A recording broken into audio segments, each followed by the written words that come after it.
दोस्तों, नरेंद्र मोदी से कहा जा रहा है कि कम से कम तुम्हें अपनी इज्जत की परवाह नहीं है तो मत करो, लेकिन देश के प्रधानमंत्री हो, देश के लोगों को इज्जत तो मत डुबाओ। इस तरीके की बातें अब सरेआम लोग कहने लगे हैं। और यह बात क्यों कही जा रही है पता है क्यों? ऑपरेशन सिंदूर से लेकर के भारत और अमेरिका के बीच में ट्रेड डील और टैरिफ वॉर तक में जिस तरीके से नरेंद्र मोदी डोनाल्ड ट्रंप के सामने साष्टांग दंडवत रहे हैं, उससे यह बात पूरी दुनिया में किसी के सामने छिपी नहीं है। और भारत की अंतर्राष्ट्रीय छवि को कितना बड़ा धक्का लगा है यह भी आपको पता है। और अब एक बार फिर से डोनाल्ड ट्रंप ऐसा लग रहा है कि वो भारत का बाप बन के बैठा हुआ है। नरेंद्र मोदी की सत्ता 56 इंची छाती लेकर के घूम रहे नरेंद्र मोदी की सरकार में वो बाप की तरफ बिहेव कर रहा है। जैसा लग रहा है कि भारत का राष्ट्रपिता कोई और हो गया हो। बिना किसी बात के सीधे कह रहा है कि अब तेल जो है भारत रशिया से नहीं खरीदे, ईरान से नहीं खरीदेगा, अब भारत तेल जो है वेनेजुएला से खरीदेगा। यह डोनाल्ड ट्रंप लगातार कह रहा है और इस सरकार के किसी भी शख्स में, किसी भी आदमी में यह बात कहने की हिम्मत नहीं है कि वो दोस्तों कोई एक तरीके से उस बात को निराधार बता सके या सीधे तौर पर उसको करारा जवाब दे सके। आज इस तस्वीर को लेकर के मैं आपको बहुत सारी खबरें बताने जा रहा हूं कि क्यों आखिर डोनाल्ड ट्रंप लगातार भारत पर दबाव बना रहा है। एप्स्टीन फाइल में नरेंद्र मोदी के नाम को लेकर के दूसरी तरफ हाहाकार मचा हुआ है। भारत सरकार की तरफ से इसको लेकर के सीधे तौर पर इस पूरे दावे को खारिज कर दिया गया है। इजराइल के दौरे को लेकर के तो बात स्वीकार की गई, लेकिन सीधे तौर पर एप्स्टीन फाइल में नरेंद्र मोदी के नाम को लेकर के सीधे तौर पर सरकार ने खारिज कर दिया। तो लोग ये भी आशंका जता रहे कि क्या इस सरेंडर और साष्टांग दंडवत के पीछे कहीं ये वजह तो नहीं है। लोग लिख रहे हैं, ऐसा कह रहे हैं सोशल मीडिया पर। अभी मैं आपको दिखाऊंगा। अभी सबसे पहले जरा ये खबर देखिए, इंडिया टुडे की खबर है। अभी मैं बयान भी सुनवाऊंगा। कह रहा है कि India will by oil from Venezuela not from Iran. यह साफ साफ अगला आदमी कह रहा है। डोनाल्ड ट्रंप बदतमीजी के उस स्तर पर पहुंच चुका है जहां से अब इस बात की मांग उठने लगी है भारत की तरफ से कि अब इसको करारा जवाब देना चाहिए। यह आदमी ईरान से लेकर के रशिया तक और रशिया से लेकर के ग्रीनलैंड तक अपने नेटो कंट्रीज तक को यह धमका रहा है। पूरी दुनिया का दादा बना फिरता है और फिर से भारत को नीचा दिखाने वाला काम किया। यह फैसले नरेंद्र मोदी लेते हैं या डोनाल्ड ट्रंप लेता है? यह अपने आप को सीधे तौर पर देश का हर वो नागरिक है जो पूछ रहा है आज की तारीख में। क्योंकि जिस तरीके से ऑपरेशन सिंदूर, भारत का कोई बयान नहीं आया और ऑपरेशन सिंदूर को रुकवाने की बात, धमकी देकर के बात रुकवाने की बात जो है डोनाल्ड ट्रंप वहां से कर रहा है, तब भी यही सवाल उठे। फिर उसके बाद में रशिया से ऑयल खरीदने की बात को लेकर के हुआ, फिर भी नरेंद्र मोदी की सरकार के मुंह में दही जमा रहा, एक लफ्ज नहीं आया और बाद में वही बात निकल के सामने आई। अब यह तीसरी बार है जब यह कह रहा है कि अब भारत तेल जो है वो ईरान से नहीं वेनेजुएला से खरीदेगा। आपको पता है कि मदुरो का अपहरण करके किस तरीके से अमेरिका ने पूरी दुनिया के सामने गुंडई की एक नई मिसाल पेश की, यह आप सब जानते हैं। अर्पित शर्मा लिख रहे हैं कि पहले इन्होंने बोला वॉर रोक दो, रोक दिया, फिर बोले चाबाहार पोर्ट छोड़ दो, छोड़ दिया, अब बोले रशिया से ऑयल खरीदना बंद कर दो, बंद कर दिया, कल बोलेंगे पीएम की कुर्सी छोड़ दो। तो इस तरीके के लोग सवाल कर रहे हैं। एक और बयान में आपको सुनवा देता हूं कि क्या कुछ कह रहा है ये बदतमीज आदमी। देखिए जरा। India is coming in and they're going to be buying Venezuelan oil as opposed to buying it from Iran. So we've already made that deal, the concept of the deal. साफ साफ खुलेआम कह रहा है, खुलेआम कह रहा है। क्या नरेंद्र मोदी की सरकार और डोनाल्ड ट्रंप में इसको लेकर के कोई बातचीत हुई है? अगर बातचीत हुई है तो सरकार को यह बात सामने रखनी चाहिए और सामने रखनी चाहिए थी डोनाल्ड ट्रंप के इस बयान के बाद, लेकिन पहले डोनाल्ड ट्रंप का बयान आ रहा है। और अगर नहीं ऐसी कोई बातचीत हुई है तो इस अभद्र और बदतमीज आदमी को इसके मुंह पर करारा तमाचा भारत की तरफ से जड़ना चाहिए। भारत को दिखाना चाहिए कि हम तुम्हारे इशारों पर नाचने वाले नहीं हैं। तभी यह साबित होगा कि 56 इंची की छाती वाले नरेंद्र मोदी की सरकार वाकई में इस तरीके का काम करने में अपनी हिम्मत, अपनी ताकत रखती है। एक और तस्वीर दिखाता हूं इसी से जुड़ा हुआ, ये देखिए जरा आपकी स्क्रीन पर। तरुण गौतम क्या लिख रहे हैं इसी खबर को लेकर? लिख रहा है कि Modi has totally surrendered in front of Trump because the Trump Because of the Trump, Modi stopped buying from oil from Russia. Modi left Chabahar port, reduced tariff on various imports. Now India will buy oil from Venezuela as per the Trump's order. सीधे तौर पर Trump जो है आदेश दे रहा है नरेंद्र मोदी को, और जो जो ट्रंप कह रहा है वो नरेंद्र मोदी करते जा रहे हैं। आवेश तिवारी लिख रहे हैं कि यह कितने शर्म की बात है कि हम अमेरिका के डर से पहले रूस से तेल लेना बंद करते हैं, फिर अमेरिका के ही दबाव में कहते हैं कि अब हम वेनेजुएला से तेल लेंगे, और ट्रंप का दावा जैसे भारत को घुटने पर ला दिया हो। मोदी पूरे देश का अपमान करा रहे हैं। अरे अपना नहीं तो हिंदुओं का ही सम्मान रख लिया होता। इस तरीके की बातें लोग लिख रहे हैं। दीपक खत्री ने 2 कदम और आगे आकर के एक और तरफ इशारा कर दिया। जरा देखिए, आपकी स्क्रीन पर यह ट्वीट है। धमकी यूं ही नहीं दी जाती, डर यूं ही नहीं दिखता है, अब साफ डोनाल्ड ट्रंप जानता है। सीधे तौर पर आगे हैशटैग लिखा है एप्स्टीन फाइल्स 2026। एप्स्टीन फाइल्स की ओर इशारा करते हुए कहा, क्योंकि दोस्तों बीते दिन ही एप्स्टीन फाइल में नरेंद्र मोदी के नाम का जिक्र आया, नरेंद्र मोदी का नाम लिखा गया। इससे पहले तमाम सारे लोग इस नाम से बच रहे थे, लेकिन अब सीधे तौर पर आया। तो नरेंद्र मोदी की सरकार ने सीधे तौर पर इस पूरे घटनाक्रम से अपने आप को बाहर कर लिया है, और सीधे तौर पर कह दिया है कि इसमें दोस्तों नरेंद्र मोदी दौरे पर गए थे 2017 के प्राइम मिनिस्टर ऑफिशियल इजराइल दौरे के अलावा और कुछ नहीं है। सीधे तौर पर यह बात मोदी सरकार के द्वारा कही गई। उमाशंकर सिंह ने यह वीडियो जारी किया, जरा देखिए। हमने तथाकथित इप्स्टीन फाइल्स के एक ईमेल मैसेज की रिपोर्ट देखी है, जिसमें प्रधानमंत्री और उनके इजरायल यात्रा का जिक्र है। जुलाई 2017 में प्रधानमंत्री की इजरायल की आधिकारिक यात्रा के अलावा ईमेल में बाकी बातें एक दोषी अपराधी के बकवास से ज्यादा कुछ नहीं है। इन्हें उसी तिरस्कार से नजरअंदाज करना चाहिए जिसके वो लायक है। इसमें सीधे सीधे कहा गया कि एप्स्टीन फाइल को लेकर के पीएम मोदी से जोड़कर की जा रही कुछ रिपोर्ट्स को साफ करने के लिए मिनिस्ट्री ऑफ एक्सटर्नल अफेयर्स ने यह वीडियो बयान जारी किया, जिसमें कहा कि हम सो कॉल्ड एप्स्टीन फाइल्स से एक ईमेल मैसेज की रिपोर्ट्स देखी है, जिसमें प्राइम मिनिस्टर और उनके इजराइल दौरे का जिक्र है। जुलाई 2017 में प्राइम मिनिस्टर के ऑफिशियल इजराइल दौरे के अलावा ईमेल में बाकी इशारे एक सजा याफ्ता क्रिमिनल की बेकार बातों से ज्यादा कुछ नहीं है, यह बात कही गई। इसी को लेकर के एक और बयान दिया गया, सीधे तौर पर खारिज कर दिया गया कि विदेश मंत्रालय के प्रवक्ता ने सीधे तौर पर यह कहा कि भैया ऐसा कुछ नहीं है। क्या कुछ कहा है, ये जरा आप बयान सुनिए पहले। हमने तथाकथित इप्स्टीन फाइल्स के एक ईमेल मैसेज की रिपोर्ट देखी है, जिसमें प्रधानमंत्री और उनके इजरायल यात्रा का जिक्र है। जुलाई 2017 में प्रधानमंत्री की इजरायल की आधिकारिक यात्रा के अलावा ईमेल में बाकी बातें एक दोषी अपराधी के बकवास से ज्यादा कुछ नहीं है। इन्हें उसी तिरस्कार से नजरअंदाज करना चाहिए जिसके वो लायक है।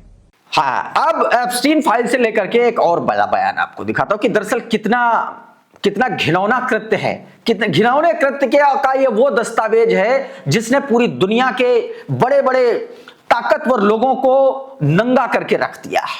मैं ये वीडियो आपको ब्लर करके दिखा रहा हूं, लेकिन इसमें जो बयान दिया गया है, इसमें उस पीड़ित लड़की का बयान है, उस पीड़ित महिला का बयान है, जिसके साथ वो खुद बता रही कि दिन में 3-3 बार रेप होता था। सुनिए जरा। I have spent the last 17 years in my own prison for what she, Jeffrey, and all the co-conspirators did to me. I was raped repeatedly. I was raped 3 times a day sometimes. And I was not the only girl on that island. There was a constant stream of girls being raped over and over and over again. And yes, Ghislaine must die in prison because I've been in hell and back for the last 17 years.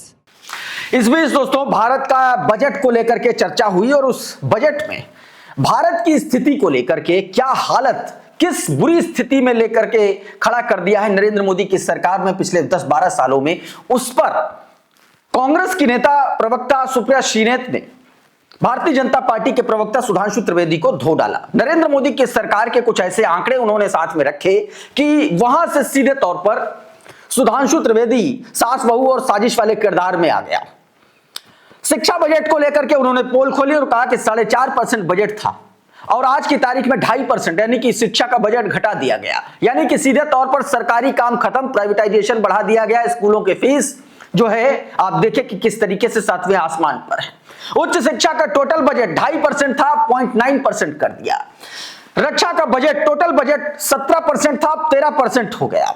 Make in India वाला बब्बर शेर मिमिया क्यों रहा है, ये सीधे तौर पर सुप्रिया श्रीनेत ने पूछ लिया। आप देखिए जरा ये वीडियो। आपका एक बब्बर शेर था, मेक इन इंडिया, मिमिया क्यों रहा है? 12.8%। आप तो पढ़े लिखे बच्चे हैं, आप पढ़ने वाले लोग हैं। आपको बताया गया था कैसे आपके माँ बाप आपका खर्चा उठा रहे हैं। अच्छी बात बताई गई थी, माँ बाप को खर्चा नहीं उठाना चाहिए, शिक्षा का खर्चा सरकार को उठाना चाहिए। और यहाँ पर एक छोटी सी बात जल्दी अपनी बात खत्म करती हूँ। एजुकेशन का बजट आज से 11 साल पहले 4.7% ऑफ द टोटल बजट था, वो गिरकर 2.5% हो गया है। 90,000 सरकारी स्कूल बंद हुए हैं। और असलियत यह है कि हायर एजुकेशन का बजट जो आप लोग पढ़ रहे हैं वो 2.5% ऑफ बजट होता था, अब वो 0.9% है। तो एजुकेशन पर प्रहार आप करें। डिफेंस 17% होता था, उसको गिराकर 13% पे प्रहार आप करें। और उसके बाद यहाँ पर मुशायरा मत पढ़िए सुधांशु जी, बात करिए, जवाब देखिए दीजिए। बाकी लोग जो फिर चेहरा बब्बर देखते शेर रह है, जाएंगे। अब थोड़ा सा रुक जाइए, चलो। म्याऊं म्याऊं कर रहा है, म्याऊं म्याऊं म्याऊं म्याऊं। अरे गर्जना चाहिए था बब्बर शेर को। वैसे सास बहू के सीरियल की बात करते हैं, सास बहू की लड़ाई तो इनके पहले परिवार में हुई थी, देवरानी जेठानी की भी नहीं क्या हुई थी। और सास बहू थोड़े थोड़े मिमिक्री तो करके दिखा दिया। उसकी लड़ाई होगी, जो परिवार छोड़ के चला जाएगा उसकी क्या लड़ाई होगी? मैं शांति से बैठा, अब मैं बता रहा हूँ। इस बीच शंकराचार्य ने एक और बड़ा तगड़ा झटका दिया है। झटका योगी आदित्यनाथ की सरकार को, झटका भारतीय जनता पार्टी की सरकार को। जरा इस खबर पर नजर डालिए। डॉक्टर मोनिका सिंह ने यह तस्वीर जारी की है जिसमें एक चिट्ठी है और इस चिट्ठी में दरअसल शंकराचार्य को जो है एक इनविटेशन मिला है। यह इनविटेशन पुजारी जो पंडा और पुजारियों का जो पूरा संगठन है उसकी तरफ से इनको भेजा गया है। क्या भेजा गया है देखिए जरा ये ट्वीट। बताया गया कि शंकराचार्य विवाद के बीच बद्रीनाथ से बड़ा धार्मिक संकेत गाडू घड़ा यात्रा में शामिल होने के लिए शंकराचार्य को निमंत्रण भेजा गया है। बद्री धाम के पुजारी समुदाय के शीर्ष पंचायत श्री बद्रीनाथ डिमरी धार्मिक केंद्रीय पंचायत ने शंकराचार्य स्वामी अभिमुक्तेश्वरानंद को एक महत्वपूर्ण धार्मिक अनुष्ठान के लिए न्योता भेजा है। पंचायत अध्यक्ष पंडित आशुतोष डिमरी ने की ओर से भेजे गए इस न्योते में भगवान बद्री विशाल के तेल कलश यानी कि गाडू घड़ा के ऋषिकेश से बद्रीनाथ धाम प्रस्थान होने के लिए आग्रह किया गया है। और आपको पता है कि किस तरीके से बेइज्जत करके शंकराचार्य को यहां से भेजा गया और उन्होंने वो बिना स्नान किए चले गए थे। लेकिन इस देश में मुसलमानों के नाम पर यह सरकार क्या कर रही है और किस तरीके से प्रश्रय दिया जा रहा है ऐसे लोगों को, उसकी एक तस्दीक आपको दिखाता हूं। ये ट्वीट देखिए, ये इस देश के प्रधानमंत्री का ट्वीट है, नरेंद्र मोदी का ट्वीट है। आज 1 फरवरी है और आज हिमंता बिस्वा शर्मा असम के मुख्यमंत्री कहने को हैं, लेकिन कोई भी चाल चलन उनका मुख्यमंत्री जैसा नहीं, प्रधान जैसा भी नहीं होना चाहिए कायदे से। जिस तरीके से खुलेआम वो मुसलमानों के बाइकआउट की बात करता है, जिस तरीके से हिमंता बिस्वा शर्मा मुसलमानों के खिलाफ नफरत फैलाने के इशारे और आदेश करता है, उससे यह बात साफ जाहिर होती है। और नरेंद्र मोदी क्या लिख रहे हैं देखिए। नरेंद्र मोदी क्या लिख रहे हैं कि हिमंता बिस्वा शर्मा के नेतृत्व में असम ने बड़ा अभूतपूर्व तरक्की की है, वेरियस सेक्टर। अब वो वेरियस सेक्टर, मुझे लगता है नरेंद्र मोदी ये बात लिखना भूल गए कि उस वेरियस सेक्टर में एक हिंदू मुसलमान का जो सबसे उच्चतम सेक्टर है उसको भी हाईलाइट करना चाहिए था। लेकिन ये तो अंडरस्टैंडिंग की बात है, शायद इसी वजह ये जन्मदिन की शुभकामनाएं दी जा रही हैं। अच्छा, हिमंता बिस्वा शर्मा की इसी नफरती एजेंडेबाजी को एक्सपोज किया एबीपी न्यूज की पत्रकार प्रतिमा मिश्रा ने। अब देखिए जरा छोटा सा हिस्सा। तो जैसा कि आपने सुना, मियां भाई को कष्ट पहुंचाने की रणनीति का जोर शोर से प्रचार कोई और नहीं बल्कि असम के मुख्यमंत्री हिमंता बिस्वा शर्मा कर रहे हैं, जो डंके की चोट पर कहते हैं कि असम में मौजूद मियां भाई को इतनी तकलीफ और कष्ट पहुंचाओ कि वो देश छोड़ने के लिए मजबूर हो जाए। हैरान करने वाली बात तो ये है कि एक संवैधानिक पद पर बैठा हुआ व्यक्ति अपने एजेंडे के लिए उस शपथ को भूल जाता है जिसे लेकर कुर्सी पर बैठा है। हिमंता अपनी सफाई में कहते हैं कि वो बांग्लादेशी मुसलमानों के खिलाफ है और असम के मुसलमानों के खिलाफ नहीं। और ये कोई पहली बार नहीं है जब हिमंता बिस्वा शर्मा का विवादित बयान राजनीतिक सुर्खियां बना। संदीप खासा लिख रहे हैं कि प्रतिभा मिश्रा पहली महिला पत्रकार है जिन्होंने बीजेपी की पोल खोली। चुनाव आते ही हिमंता हिंदू मुस्लिम का मुद्दा उठा करके खुद ही हीरो बनने की कोशिश करते हैं, इसमें वो काफी माहिर हो चुके हैं। अंजना और रूबिका ऐसा क्यों नहीं करती, ये बात दोस्तों उन्होंने लिखी। आपको याद है कि 2-4 दिन पहले हिमंता ने साफ तौर पर खुलेआम कहा था कि अगर मुसलमान आपसे 5 रुपए मांगे तो उसको 4 रुपए ही दो, और अब उसके वीडियो भी सामने आने लगे हैं। ये देखिए जरा। টকা 2 টকা 3 টকা 4 টকা 4 টকা ভাড়া কিয় 4 টকা আপোনাক মই কেনেকৈ 20 টকা দিম আকৌ মই দিব নোৱাৰো দাদালোক মানে নাই কি আমি কি কম মুখ্যমন্ত্ৰী ডাঙৰীয়া কৈ আছে দেখোন 4 টকা দিবৰ কাৰণে 4 টকা ভাড়া দিলাম এটা মোক কৈ কি লাভ চক মুখ্যমন্ত্ৰী ডাঙৰীয়া কালি কৈছে যে আপোনালোকক 4 টকা দিবৰ কাৰণে কৈছে কি আপোনালোকৰ ঘৰ নচলে মোক কৈতো লাভ নাই দাদা আমি টিভি দেখিছো ন আপোনাৰ যদি প্ৰমাণ নহয় চব চাব নেকি মই দেখুৱাই দিছো काबिश ने ये वीडियो जारी किया और लिखा कि असम में हिमंता बिस्वा शर्मा ने कहा था मुसलमान को परेशान करो, मुसलमान रिक्शा वाला 5 मांगे तो 4 दो। अब असम में ये लड़की एक मुसलमान रिक्शा वाले को 5 मांगने पर 4 रुपए ही दे रही है। इस बीच दोस्तों बीते दिनों कोटद्वार उत्तराखंड में एक बवाल हुआ था। किस तरीके से बजरंग दल के गुंडे एक मुस्लिम शख्स की दुकान में घुस करके दुकान का नाम बदलने की बात कर रहे थे और वहां पर खड़े दीपक नाम के शख्स ने किस तरीके से उनको लताड़ा था और ऐसा जवाब दिया था जिसके बाद से वो भाग खड़े हुए थे। लेकिन अब दीपक को ही घेरने की तैयारी चल रही है। जरा ये देहरादून की पहले तस्वीरें देखिए, उसी कोटद्वार वाले ही तर्ज पर देहरादून में कैसे नफरत फैलाई जा रही है, ये देखिए जरा। इनका स्कैनर है अब्दुल जब्बार के नाम से, कारोबार करेंगे पुंडीर टेलर के नाम से। नहीं, आपका पूरा नाम क्या है? मेरा नाम पूरा अब्दुल जब्बार। अब्दुल जब्बार, आपका कोई पुंडीर से लेना देना है? हाँ जी, पुंडीर हमारी गोत्र। पुंडीर तो गढ़वाली कास्ट है। आधार कार्ड में है आपका? नहीं, आधार कार्ड नहीं। तो फिर आप कैसे लगा रहे हैं? ये आप कैसे रजिस्टर्ड कर सकते हो? पुंडीर आईडी तो लगी होगी कुछ ना कुछ। वर्दियाँ सिल रहे हो, बहुत अच्छी बात है। आप व्यापार कर रहे हो, व्यापार करो, लेकिन मैं हिंदू धर्म की पहचान आपको लेने नहीं दूंगा। आपको जो करना है अपने नाम से करो। अब्दुल जब्बार के नाम से अपनी दुकान चलाओ। कोई आधार कार्ड में पुंडीर नाम लिखा हुआ है कि मैं पुंडीर हूँ, ठीक है आप चलाओ। जब आपका पुंडीर से दूर दूर तक कोई लेना देना नहीं है, आपने अपनी फर्म भी जो रजिस्ट्रेशन कर रखा है वो भी पुंडीर टेलर के नाम से कर रखा है। पुंडीर ट्रेडिंग तो पुंडीर तो हिंदू नाम है। भाई लोग कह रहे हैं ना, वही बोल रहे हैं। मैंने ये वहाँ से लिया था तो मुझे लगा कि पुंडीर टेलर है। जब मैंने नंबर डायल किया तो इस तरीके से दोस्तों ये हो रहा है। अब एक और तस्वीर देखिए जरा, ये देखिए, ये बजरंग दल के गुंडों की गुंडाई देखिए, सरेआम देखिए, इनको कोई रोकने वाला नहीं है।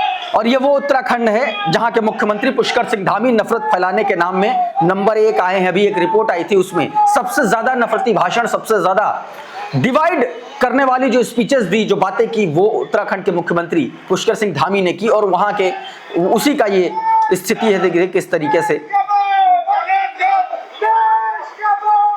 सरेआम गुंडों का ये झुंड, ज़ॉम्बीज की ये भीड़ ये कर रही है।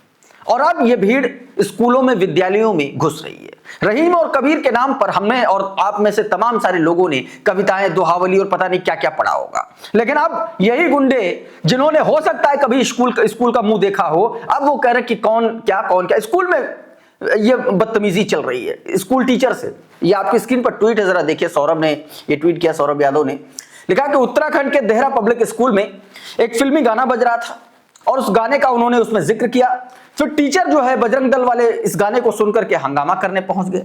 राम और रहीम का नाम इस पूरे गाने में था और इसी बात पर ये चिढ़ गए और ये स्कूल में घुस करके हंगामा करने लगे। अब आप सोचिए कि हमारा देश किस तरफ जा रहा है दोस्तों।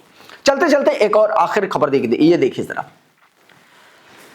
ये मुस्लिम्स का विरोध करते करते हॉलैंड का ये शख्स किस तरीके से खुद ही मुस्लिम एक तरीके से बन गया। कुरान में सीधे तौर पर कमियां ढूंढ रहा था, लेकिन अब यह शख्स खुद ही ऐसा दावा किया जा रहा है इस खबर में कि इसने इस्लाम कबूल कर लिया, ये बात कही गई है। इस वीडियो में बहरहाल इतना ही। बहुत बहुत शुक्रिया, बहुत बहुत धन्यवाद। आप जुड़े रहिए आपके अपने चैनल द लाइव टीवी के साथ। नमस्कार।